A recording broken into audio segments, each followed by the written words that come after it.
pasok ako sa shooting. Umiyak na lang ako.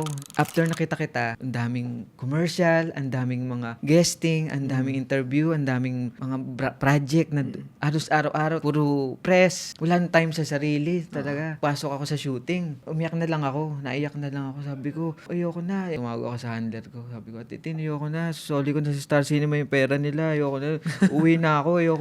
Ayoko na talaga. Ayoko na po. Sobrang wala akong tulog talaga sa araw-araw. Like, ilan oras, kuya? 2 hours. Mga ganun. Well, matatawag kong it's a blessing talaga. Yes. Yung about movie nakita kita. Para sa akin parang, siyempre hindi naman tayo robot. Tao lang tayo na ano. Masaya, nakakatuwa kasi gustuhan ng mga tao at gusto ka ng mga tao. Pero parang magdadalawang isip, matatakot ka eh. Siguro ng mga time na yun, naman sasabi ko, si God is nakatingin lang sa akin. At siguro nakaganyan sa akin. Ganyan.